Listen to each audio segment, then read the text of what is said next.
Get ready for a great show.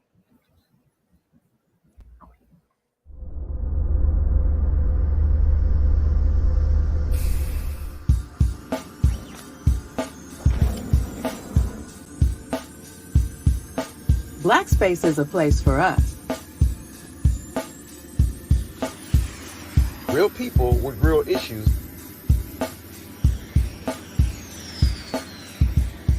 Discussing real topics. Black space. A safe space for our community.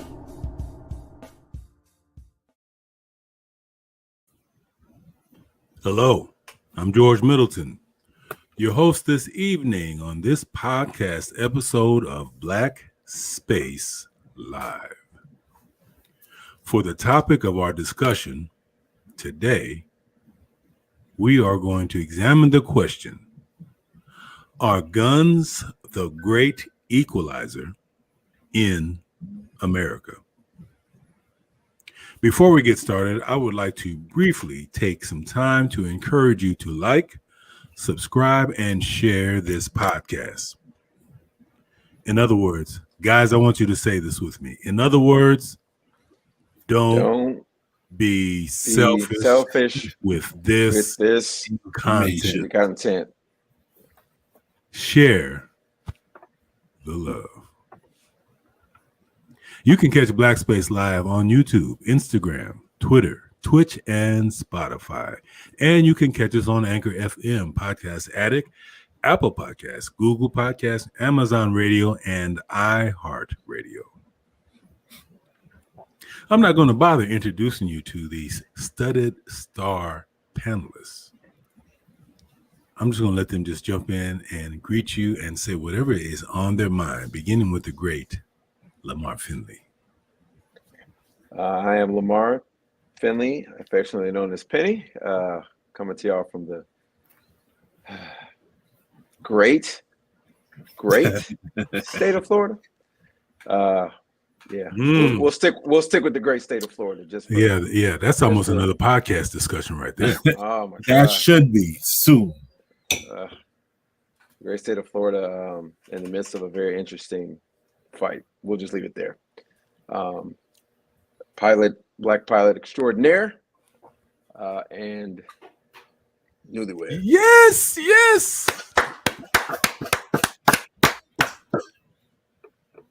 What a man. In the words of En Vogue, what a man. What a mighty good man. And the big Daniel, I ain't scared of you, bleed. William. What's going on, all? The Daniel Williams, aka Mr. One of One, none before, none to come. Definitely looking forward to this discussion. Often imitated, but never duplicated at all. At all. You can come closer than close. Still be a mile off. Original, you never will be. All right, glad to have you guys here, man. You two, I have to say, I love everybody, but man, it's like coming home when I'm talking with you guys. So it's really cool. So we're not going to go long tonight, but we're going to try to make this a quality discussion. We're talking about guns. Are they the great equalizer? And this topic reminds me of my childhood. Gunsmoke. I'm older than you guys, so you may not be familiar with these shows. I grew up on John Wayne, Gunsmoke, Wild Wild West, Artemis James, Clint Eastwood, The Good, The Bad, and The Ugly. All my favorite cops and robber shows. Now I'm wondering, has all of that contributed to the state of guns and the attitude today in America? So I want to first break this down in 3 sections. Address the gun problem as it exists today. get into the Second Amendment, which seems to be the fuel or the excuse, based how you look at it, for the continuing and growing problem, and then our really sick problem that's not only affecting this area but all areas, America, white supremacy. So let's begin with just the gun problem at in general, at large. Penny, what say you? You know, has the things that I grew up and I remember having a holster guns, you know, for birthdays and Christmas presents, we'd get toy guns and holster belts and cowboy hats and boots, and you know, for playtime, me and my brother would play in the basement pretending one guy was a good guy and the other guy was a bad guy. Was that wrong? You know, gun culture, to be clear, is a purely American phenomenon, right? We love guns, and it's as American as apple pie, right? But the problem with guns now is that we're pushing against regulations, we're pushing against common sense. We want everybody to have guns. Couple that with an environment that's hyper partisan, right? You know, racism that is being, you know, stirred up because that's as American as apple pie, right? You know, couple that with the normal tribalism, and you get this recipe for disaster. I don't think it was wrong that we grew up, you know, playing with guns. I played with toy guns. You know, gun culture is very Southern. It's this push away from responsibility. It's this, you know, we're gonna take off the guardrails on this very big responsibility and push it on everybody, advertise it on everybody, and then encourage people to carry them. You know, not just hunting, but carry them everywhere. Carry guns everywhere because, you know, nothing stops a bad guy with a gun like a good guy with a gun. The only problem that all it takes is, you know, one terrible moment of judgment, and you're the bad guy with the gun, right? And so that's the problem.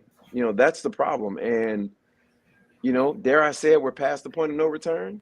And I will say this: I'm gonna start the show off with some drama. The Second Amendment was a mistake, and it wasn't the intent of the founders. What we have now is not the intent of the founders. Okay. You definitely planted a seed for drama on that part when we get to that section. Big Daniel, what say you? Man, I'm gonna take a slightly different angle. I don't disagree with anything that my brother said, but I think we keep looking at guns as the issue when we stop looking at and not looking at guns as the symptom. Gun violence as the symptom, and by that, and you know, as a professional mental health professional, you know how significant the need for mental health assistance is in this country. And so when we talk about gun violence and we divorce that from all of the other aspects of mental health that contribute to the violence portion of this gun discussion, we don't talk about how expensive it is to get therapy. We don't talk about the trauma that is generally at the root of what causes gun violence and people to be violent and cause criminality, right? The access is part of the issue, the free access. And Penny, I'm actually here in South Florida, so I kind of understand that in July things get even more Wild Westier here. We'll have that discussion a little bit later.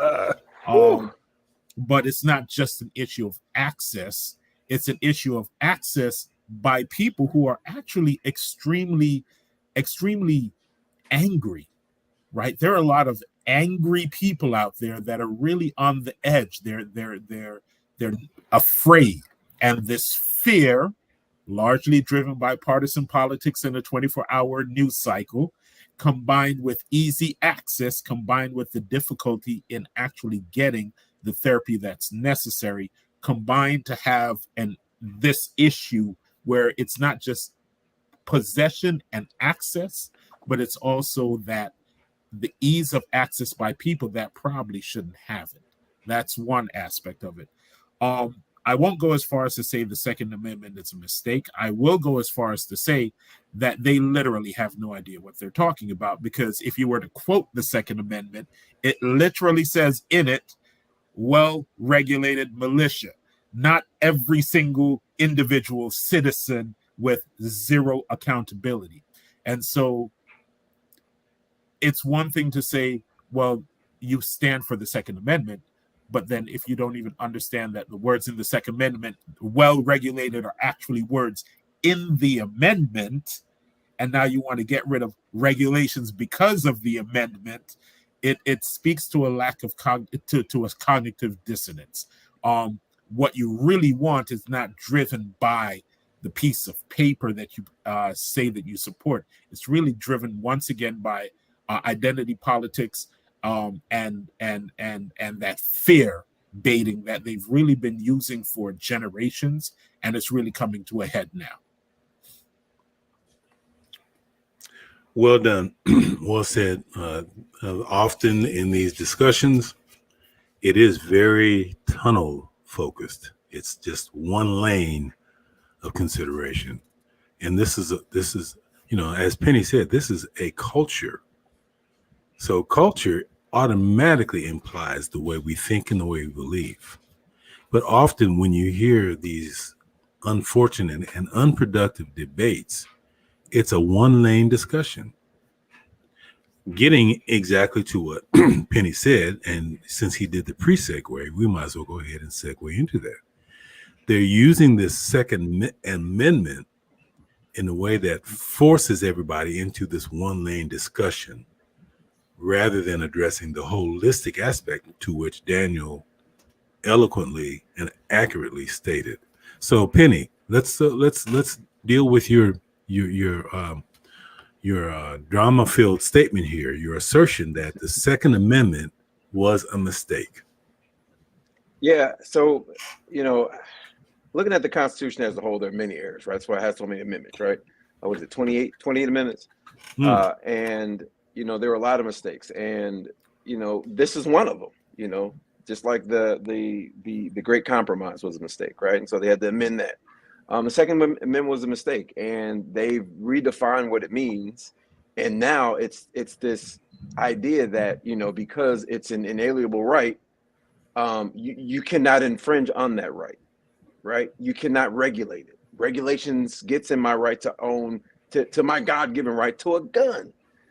And because of that, it now has the political backing, right? And millions of dollars to push forth a message, which, by the way, the gun manufacturers are making a killing off of. Killing off of the right, literally, yeah, pun intended. The guy that designed the AR-15 said he never intended for this to be a weapon to be used by civilians. He meant for it to be a weapon of the military.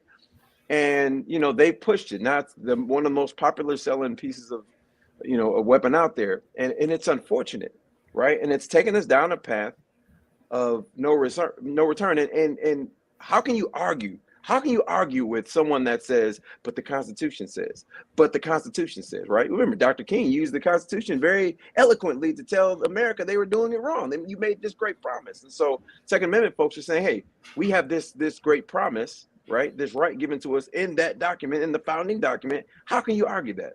If you argue that, you're anti-American.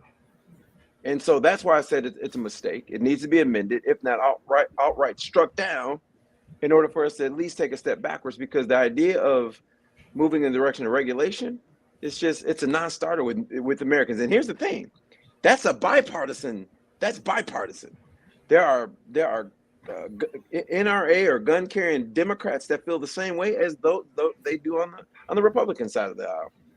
And it's unfortunate, and it has unfortunate, extraordinarily deadly consequences. And so that's why I said it's a mistake. I put it in the same lane as slavery.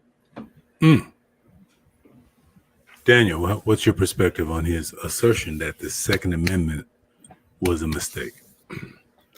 I can't argue with that, So, all right, I will say this. The misinterpretation exists because the amendment exists. Without the amendment, the misinterpretation doesn't exist, right? We're talking about a concept that was introduced at a time where a gun was a musket, right? The most powerful gun was a musket, right? This concept of a handgun where you pull a trigger and you can modify this handgun to automatically keep repeat fire without having to take your finger off the trigger, reload the musket, re-aim the musket, and run a 40% chance of it backfiring on you. That's the weapon that we were talking about at the time when this amendment was introduced.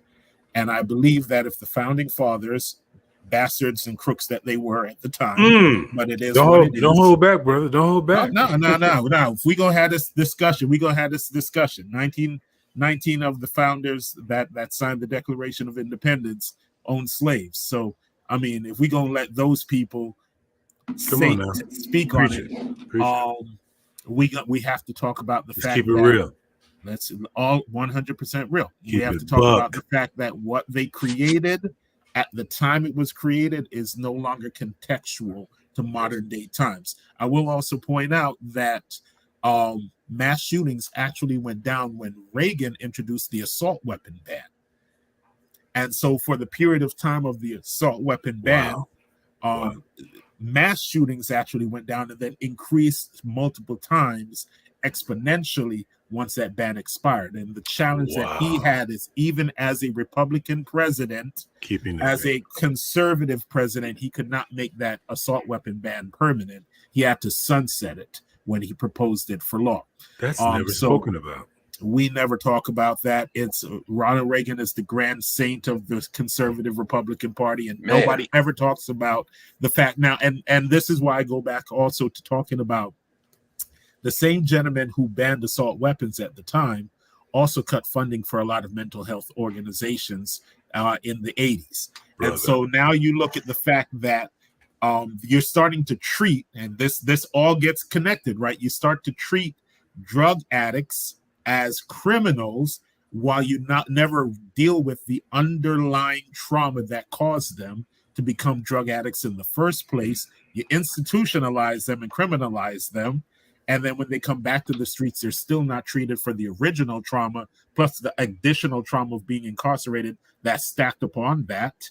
And then you give them easy access to weapons as a way to hopefully make ends meet, right? So we can't talk about just the gun issue without talking about all of the other issues that are connected to the gun issue.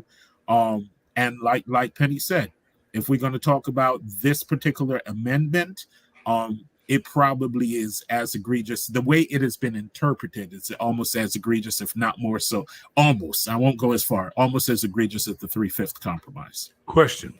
Sure. If weapons of war, such as the AK, are legal and encouraged by our political party in the Second Amendment, what is to keep us from shoulder holder missiles? What is to keep us from access to guns on wheels known as tanks? I mean, they're guns, they're weapons of war, but they're guns. What's preventing us from individually owning pieces of weaponry like that? You know, George, it's funny you bring that up, right? So when and being comical and having this discussion about the Second Amendment, I make it clear the Second Amendment doesn't say guns. It says arms. Yep. It says the right to bear arms. And so I've made the argument, a similar argument. At what point do we get to more and more powerful arms, right? Because we're past the musket days, right? We're past the rifle and bayonet days, right? We're in assault rifles. I'm just waiting on someone to challenge the automatic weapons because there's a regulation, or not automatic weapons, machine guns. There's a regulation against that, right? I'm just waiting for somebody to challenge it. It's only a matter of time because the weapons are getting more and more powerful, and so it's only a matter of time. And I've made that argument. The amendment says arms. The NRA is pushing for guns, which is a type of arm, but it's only a matter of time. And that's my question.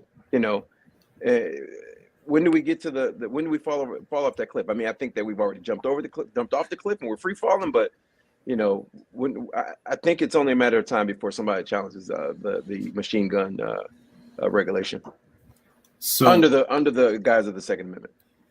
So I do want to point out that it is actually legal to own a tank in every state in the union.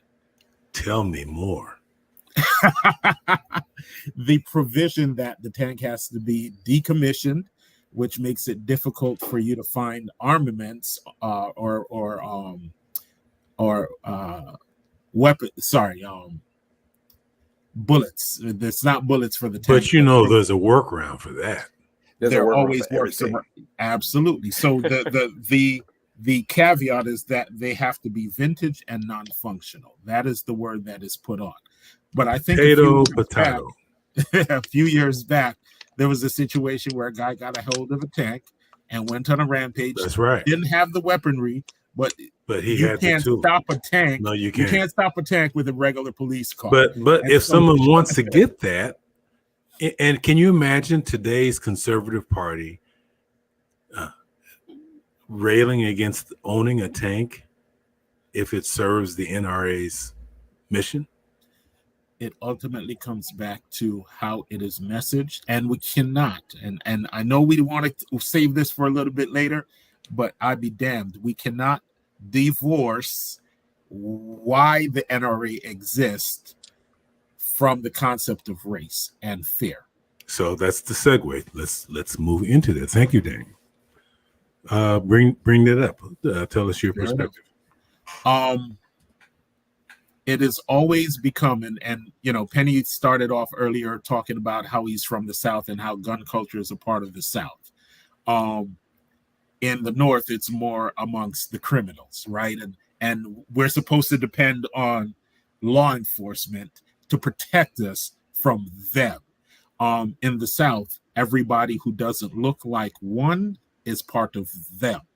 And right. So there's that fear, right? And even though it's unfounded, right? Because 94% of melanated individuals are actually killed or victimized by other melanated individuals, and roughly 84% of crimes against other white people are committed by white people, right? So you have this fear of 10 to 14% of the crimes, when a vast majority of the crimes are actually committed by those that look like you, that come from within the household. In fact, something like, I don't know the statistic, but a vast majority of women, and this is huge because they have weaponized both their gender and their race. A vast majority of women who are victimized are actually victimized by people they know, not strangers from off the street. But yet we see it in how the messaging, which is you don't want this to turn into California, where LA has some of the strictest gun laws in the country, but yet they still have a lot of gun crime. Or Chicago, which has strict gun laws, but still has a lot of gun crime. Or New York, that has strict gun laws, but still have a lot of gun crime. Or Baltimore. And whenever you hear those cities being called, you believe these are some of the most violent cities in the country, right? They do have a high level of criminality connected to their gun violence, but you never hear people talk about the fact that St. Louis and Indianapolis are actually two of the highest gun violence cities per capita. Yes, we're leading around. And there is a distinction to be made that per 100,000 people, those cities are actually more violent than some of the cities you hear about. But these cities don't come from specific.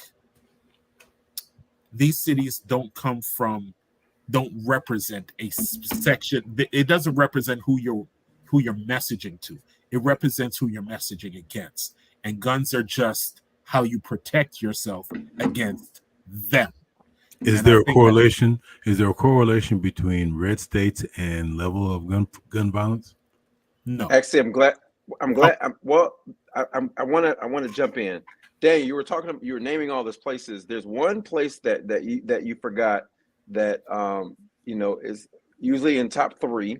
In fact, New Orleans was the murder capital of the world for a few years. For a few years, they're always in the top 3 or top 5. Louisiana is always in the top 3 or top 5. And here's an interesting fact about Louisiana: some of the loosest gun laws in the nation. They lead the nation in gun violence, number one, and they lead the nation in incarceration. So for the conservatives that say, oh, it's just they have strict gun laws and they don't want to prosecute the criminals, Louisiana seems to be doing both things that conservatives want you to do. They have a lot of gun ownership. They also have a lot of gun murder, and they arrest a lot of people and send them to prison, but yet doesn't seem to deter or stop the gun crime. But it doesn't fit the narrative, as Daniel said, because they're definitely messaging towards certain people. Oh yeah, and I will point something out.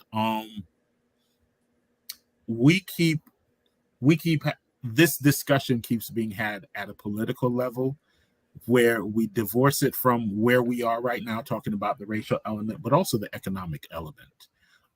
Most gun crime is related to most gun crime is related to the fact of the fact that drugs as a industry are inherently illegal, and as they are inherently illegal, they're also inherently violent. Yes. A majority of the violence that you see, because a lot of these crimes are being committed by people that a lot of the murders are people who are both involved. It's the Wild Wild West, man, just in the urban environment, which again, here's something I've been thinking about this whole time during the discussion, that melanin impacts perception of how the gun is used. Oh yeah. If it is Bonnie and Clyde with a machine gun, that is a tale of lore. Movies have been made. Bonnie and Clyde, I think they're Indiana born. Oh no, John Dillinger, another really famous. The most recent, Whitey Bulger, who recently died.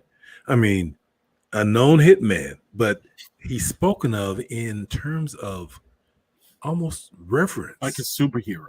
Yes. Al Capone. Yes. Machine Gun Kelly. All of those guys. Yes. They're spoken with reverence. And their whole game was get rich by violence. No, go ahead.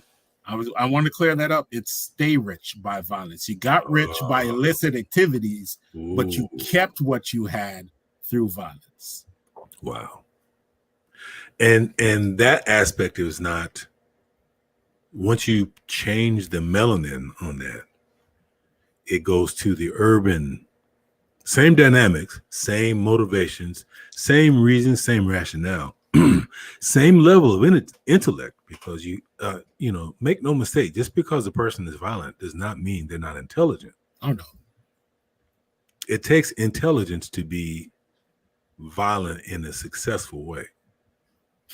And I know that's morally, shocking, but a lot of the upper level people who make violence for a living are very intelligent about what they do. Their head's always on a swivel. They're playing chess, and they're already ahead of the game. But when it comes to the darker hue, all of a sudden that is cast into a term of ignorance and bestiality and animal instinct and lower than human being. But it's the same dynamic as the Italians. Yes and no. Okay, tell me. We're the only group that came from somewhere else that never fully assimilated into this concept of whiteness, right? Right. Irish came over, and eventually they assimilated. Yeah. Germans came over after World War II and have assimilated quicker. Right? Like you had a black president or gray president, and the very next president after him was of German descent, whose father arguably was part of the Nazi party, right? Like that is how easy That's how good it is to be part of this institution, Yes. this concept of whiteness. Yes. And I think it's necessary to speak to that because Italians were able to come, and after 2 or 3 generations, they also were assimilated. And they also were accepted as, instead of just being Italian, Correct. you're now white. And that's interesting because it now means that you're on the inside of the fence, and everyone on the outside of the fence is considered to be a threat. I think it's ironic that Italians, who, respect to, their gangsta, pun intended, they killed. They had a very anti-police. If you get in my way, they kill way more police than Black people have. Yet, Black people have this reputation for being anti-police to the point that people actually believe that we want to kill police. And Italians don't. That didn't stick. That landing didn't stick with Italians. Right. Well, even today they still kill more cops than Black people do. But it goes back to he who makes the definitions, and ultimately that's at the root of all of this. It's really about the battle for the right to define, right? I keep saying that a majority of these conflicts, and we're seeing this happen right now in Florida, a majority of these conflicts are not based on today or yesterday. They're based on 2040. Right now, demographic research shows that a majority of children in grade school, a majority are not white, not quote unquote white, which means by 2040, it is estimated that America will be a majority minority country where European Americans and those of European descent will fall underneath 50% of the population for the first time in this nation's history. Everything that we are seeing has to be viewed through that lens, because what we're basically witnessing is them pulling up the ladder and trying to defend whatever position and gains they have achieved through their means. You can't divorce anything that we see from that reality. Deep. You agree, Penny? I agree. Even in if you look at, so the NRA has this message of being pro guns, right? They're going to defend people that defend themselves with guns at all costs, right? That's what they say, right? But if you look at when it's us doing the defending, they're noticeably silent. But when it's Chad and them, they're out there beating their chest. Mm-hmm. They're out there beating their chest. They're all over Twitter and they're releasing statements and getting legal defense funds ready. But if it's Tyrone, well, it's silence. Yeah. Silence. Their silence, they're loud in their silence. Right, very loud in their silence. So here's the thing about guns, and we're going to go into the last section here. White supremacy, white replacement theory. These are front and center right now. We have Black conservatives that don't recognize white nationalists. I was on a discussion the other day. I think, Penny, we were on the same chat room, where a Black conservative is saying, well, what's the deal with white nationalists? Why do they automatically have to be racist? We have African Americans in our country today in a political party that is oblivious to the obvious and overt nature of white nationalists. And they are fueling this gun violence. We've already had 2 killings fueled by white nationalist philosophy, and we're not even halfway through the year yet. You know, the title of the show, Are Guns the Great Equalizer? And how is this equalizing the conditions between our community in comparison to the other community when we don't even realize that white supremacists are overtly now fine and just saying this is what we're going to do to you all. It's a problem. And there's this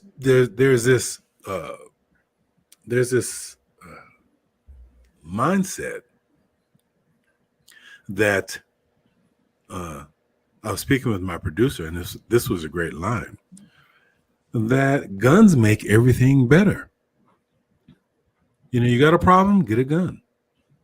You know, guns will make everything just better. If they take our guns, we have no way of improving our situation. But if we have guns, there's just, you know, and this is part of their culture. Guns just make everything better. And now we're walking around showing our guns. You know, you can't go to the mall, you can't go to church, you can't go to a movie. You know, you can't knock on the wrong door. You can't accidentally sit in someone else's car. I mean, guns make everything better. But let that be a brown-skinned man with an AK walking down the street with an open carry gun. What's going to happen? So I want to kind of close out on this aspect of guns as it pertains to society at large and our community in particular, in terms of this concept of the great equalizer. I want to add something. Okay.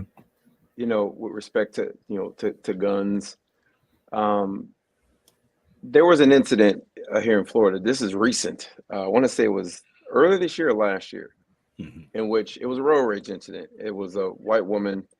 She got into a road rage incident with a guy on a motorcycle, white guy on a motorcycle, and almost ran him off the road. So they followed her, obviously, because they're like, you know, and I think she was on the phone with police explaining what's going on. And so they followed her to her house because she almost ran him off the road. They get to her house to, you know, confront her about the road rage incident. She, of course, see two gentlemen approaching her, decides to get her shotgun. She was pregnant, decided to get her gun. She gets the gun, you know, as the guys approach, they see the gun. Obviously, now they're fearful that she's going to kill them. They shot her first and killed her. And they weren't charged. I think this was in Tampa, recent, and they weren't charged. There's no gun, nobody dies, right? And unfortunately, whoever gets the shot off first doesn't get charged because they all have the claim of self-defense. And that is a prime example of this whole good guy with a gun thing. Right. And guns don't give you an incentive to de-escalate. It's kind of like Truman after we dropped the bombs. I don't know if you guys remember this. You know, Truman got very arrogant and hardy dealing with people with respect to foreign relations. Because we got the bomb. We don't really have to negotiate. This is how it's going to be. He got very arrogant. That's how people are with guns. There's no incentive to de-escalate if I got a pistol at my side, and the law, like stand your ground, gives me now, you know, I can literally start a fight with the gentleman. You can do this. I'm not saying do it, but you can do it legally. I can start a fight with the person. I can escalate the situation. That person then gets the upper hand. If they're unarmed and I'm armed, I can then defend myself under the guise of the second or stand your ground and legally do it. And I start the whole incident. And they're dead. They can't tell the story. As long as both parties are the same skin color. Exactly. Well, no, actually, no. Actually, no, they were white and they were black. If I were the blackest guy that got killed, or rather the white person instigates and killed the black person, they're gonna walk scot-free. Right. Yeah, black people don't get that free. We don't get that same benefit of the doubt. That's exactly right. You know, that's the point. But you will notice that a lot of these outside of the urban violence that we've been dealing with for a long time, right? Which is it goes deeper than guns, I'm fine. right? All of these other killings, the mass shootings in the schools, these crazy killings, you know what I'm saying, the workplace shootings, that's not us. These incidents in which things escalated out of nowhere, that's not us. Because the thing that I've learned, and we unfortunately recognize the laws don't protect us, we're more careful when we have our pistols. I think we're more responsible when we have our pistols because we know those laws don't protect us. I want to piggyback on that because I think it is necessary to differentiate between law-abiding citizens that happen to have firearms and those that are part of the criminality element, right? Because those that are part of the criminality element are the ones that are also causing where they're shooting up the neighborhoods, they're hitting the grandmothers, they're hitting the children, the bystanders that aren't part of who they're aiming at. There's that element, but that has to be differentiated. It's not a skin color thing. Once again, it is more tied to the fact that there's a level of poverty, lack of opportunity that involves them in certain illicit trades that tend to be inherently violent. You can watch, I didn't watch it because it's American. I don't need them gloating, but Snowfall just wrapped up. Right, and they told the story of a gentleman who basically became a drug runner, one of the biggest drug runners in Cali, running drugs for the CIA to the hood. The show that they're replacing that with, incidentally, is Mayans, and all of these shows came after another show about a European-based motorcycle gang called Sons of Anarchy. Right. So this criminality element. Yes. That uses firearms is going to be a recurring theme. Wow. But the thing is, we're the only version of that where our law-abiding citizens are put in the same category and treated. And Penny, when you were talking about that whole Philando Castile issue, that part, that silence on the NRA, he was a law-abiding citizen. He told the police officer that he had a firearm on him. He was an NRA member, and there was very little that was said by them in support of his situation. And so that tells you that when they say the quiet parts, we hear the dog whistle. It's just that now they're starting to say the quiet parts out loud. Yep. Well said. Great perspective. I do want to also touch on something. We never answered the original question. Are guns the great equalizer? They are not when law enforcement is involved, but I believe that it is necessary for us, if these are the rules we have to play by, we do need to be very careful because they continue to escalate. We're starting to see videos of men following women home. Penny just spoke about that Tampa situation.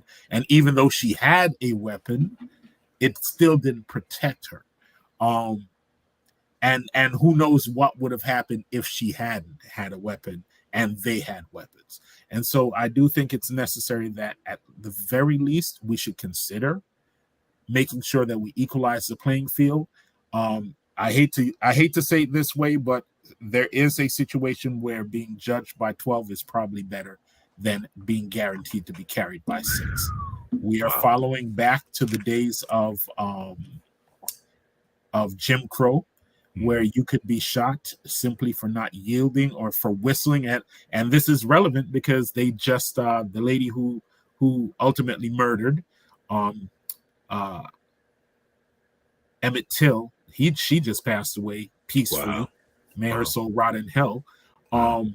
But we are starting to see where certain perceived slights that are largely driven by microaggressions are starting to become escalated and be deadly, much like what Penny said, because they're escalated, because these people have weapons and they view us as a threat simply because of the color of our skin. So you just gave me the perfect question to do a round robin and end on. But before we do that, I can't read this person's name. GZDR4EF. He states the future handheld arms will be microwave guns, pulse rifles, particle beam weapons. There will have to be continuous amendments. Speak on that before we close out, gentlemen. He's speaking of futuristic weaponry.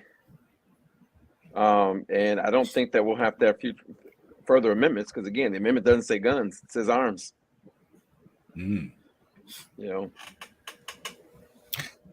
I will put it this way.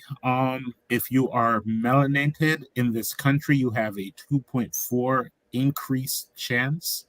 This is times, not plus. So it's not 2.4 plus 2.4. It's 1 times 2.4. You're 2.4 times greater at risk of being the victim of a handgun crime. And by the way, it is worth noting that most of these crimes that are committed are by handguns, not by automatic weapons. Right. So it is something to note in this discussion that just because we might ban automatic weapons from being used by everyday citizens doesn't solve the major issues, just minimizes the mass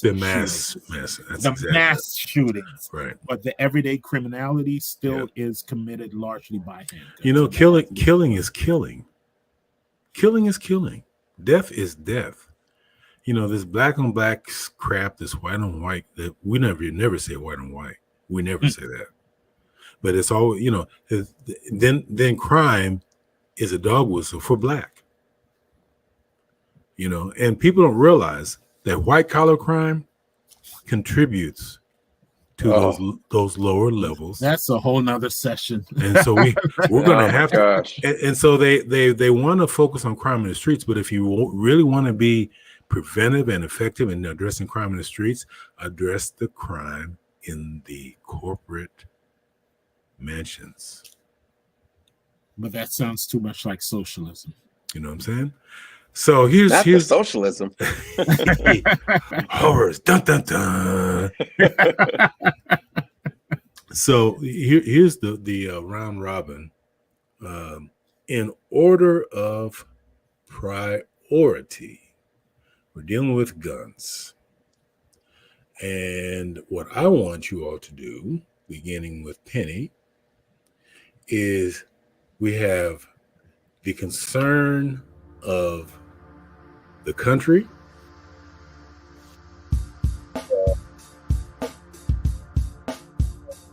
the founders, and we have concerns of the African American community as it pertains to how guns are impacting each of those areas. In order of priority, what is most important to focus on right now? America at large, with the societal issue of guns, the constitutional distress that we're in regarding the Second Amendment, or the adverse, disproportionate impact on the African American community as it pertains to guns and how it's impacting our quality of life. Beginning with Penny, which of those, how would you prioritize those concerns?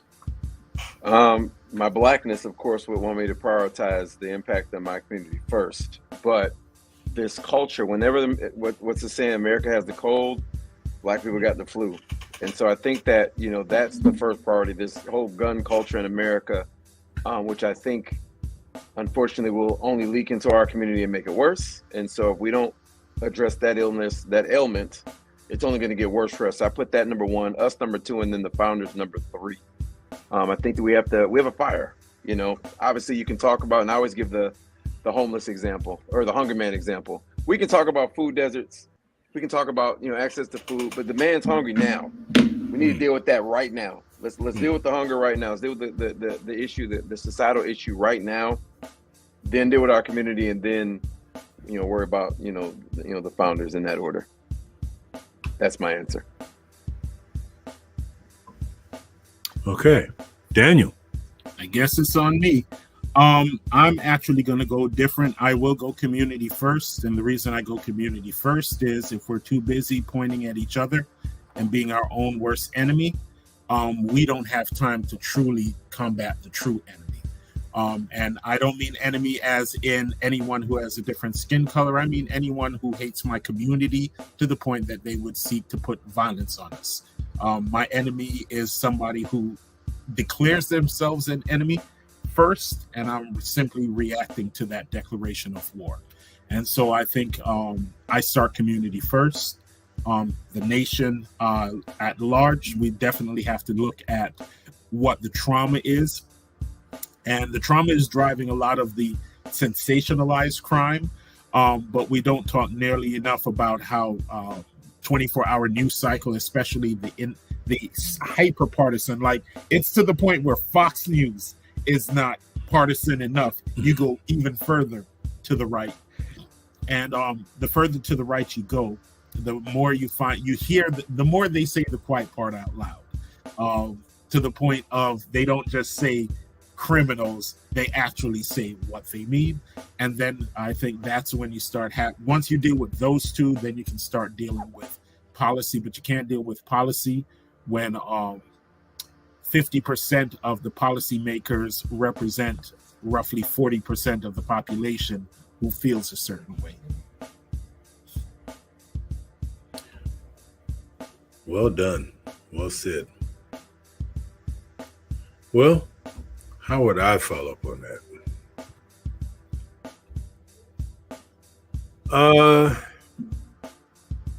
In terms of priority, they're all connected. But Penny, I think you used the word triage. Was that the word you used, triage? So triage means you have to address the most concerning, where the most bloodletting is occurring, where you have people who are ready to just check out when you're in an accident situation. You address the most damage first to try to stem off loss of life. So under that principle, it would have to be priority number one, the African American community. It would have to, just logically speaking, theoretically speaking, it would have to be the African American community. For several reasons. The gun culture, as it is cultivated by this European perspective, it's not stopping. And it's going to get worse before it gets better. The problem for the African American community is twofold, is that we're not in a collective mindset. We're very individualized as it pertains to ideologies of who we are.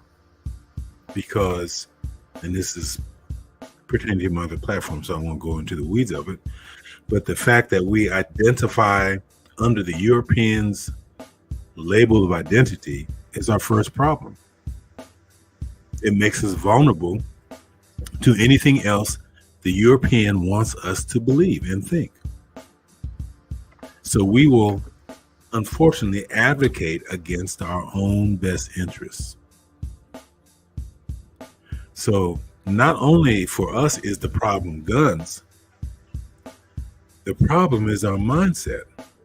I mean, we've already killed ourselves mentally before we even put the gun in our hands. By the time we get the gun, it's a foregone conclusion. When the way that I think about me impacts the way that I think about you, who looks like me. And when given the opportunity to express how I feel about you, which generally is not positive or empowering or loving, I'm going to destroy you, even if it means destroying myself in the process, which is literally what the African American community is doing. So our issue is twofold. It's our mindset and then the guns.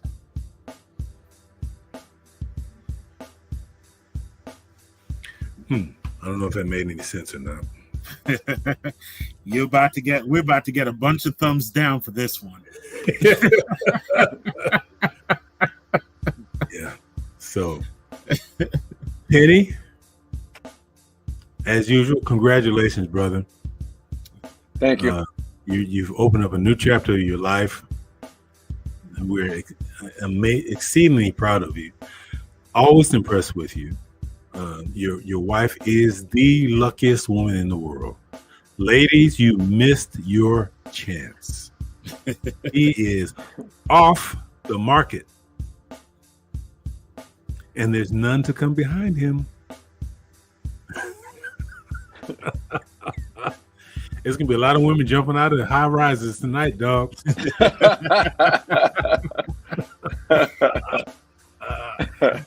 But you know, there is a silver lining in this cloud, because we got the big, often imitated, never duplicated Daniel Williams still out there in the ether. No.